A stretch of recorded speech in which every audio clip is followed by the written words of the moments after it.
حضرت عمر فاروق کا ایک ایسا واقعہ جو آپ کی آنکھوں میں آنسو لا دے گا۔ حضرت عمر فاروق رضی اللہ عنہ کے زمانے میں اسلامی حدود 23 لاکھ مربع میل تک پھیل گئی۔ حضرت عمر جو تخت حکومت پہ بیٹھتے تھے وہ تخت کوئی سونے چاندی کا نہیں تھا بلکہ مسجد نبوی کی چٹائی تھی، اور وہی بیٹھ کر لوگوں کی باتیں سنتے، ان کی پریشانی سنتے، اور جب رات ہوتی تو بھیس بدل کر مدینے کی گلیوں میں گشت کرتے تھے۔ ایک رات جب حضرت عمر رضی اللہ عنہ اپنے غلام اسلم کے ساتھ ہرہ واقم کی طرف نکلے، اور جب وہ سرار پہنچے تو ایک جگہ آگ جلتی ہوئی دیکھی۔ جب نزدیک پہنچے تو دیکھا کہ ایک عورت آگ پر ہنڈی چڑھائے ہوئے تھی اور اس کے بچے رو رہے تھے۔ حضرت عمر نے سلام کیا اور پوچھا، یہ ہنڈی کیوں چڑھا رکھی ہے اور بچے کیوں رو رہے ہیں؟ انہیں کھانا کیوں نہیں دیتی؟ عورت بائلی، یہ بچے بھوک سے رو رہے ہیں، 3 دن سے ہمارے یہاں کھانے کو کچھ نہیں ہے، روزانہ بچے روتے ہیں اور میں ہنڈیا کے اندر پتھر ڈال کے نیچے سے آگ دے دیتی ہوں، پھر بچے انتظار کر کے سائے جائے گے، کبخت سو بھی نہیں رہے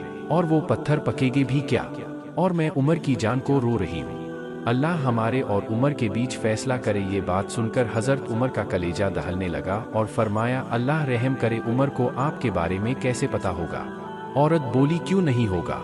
وہ ہمارا حکمران ہے، وہ ہم سے غافل اور بے خبر کیسے ہے؟ یہ سن کر حضرت عمر اور اسلم فوراً پلٹے، بیت المال اناج کا گودام میں آئے، آٹے کی ایک بوری لی، گھی، کھجور، درہم اور کپڑے رکھے، یہاں تک کہ بوری پوری طرح سے بھر گئی، اور اپنے غلام اسلم سے فرمایا، یہ بوری میری پیٹھ پر لاد دو۔ اسلم بولے، یہ کام تو میرا ہے، میرے آقا، لو یہ بوری میں اٹھاؤں گا۔ حضرت عمر کی آنکھوں میں آنسو ہے اور فرمایا، اسلم قیامت کے دن میرا بوجھ اٹھا لو گے، یہ عمر کا بوجھ ہے، عمر کو ہی اٹھانے دو۔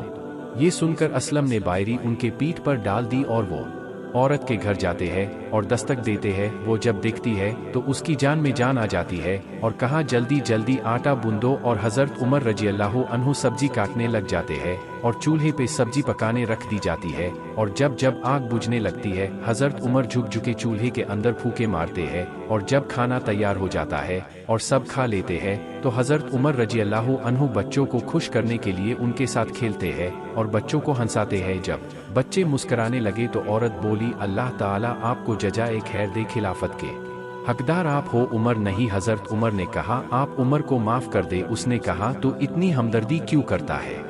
کہا، میری بہن عمر کو معاف کر دے۔ عورت بولی، نہ عمر کی میرے سامنے بات نہ کر، قیامت کا دن ہوگا، عمر کا گریبان ہوگا اور میرا ہاتھ ہوگا۔ یہ سن کر حضرت عمر بلک بل کر رونے لگے اور کہا، وہ بدنصیب عمر تیرے سامنے ہے، آج ہی کہہ لے جو کہنا ہے، قیامت کے دن مجھے معاف رکھنا۔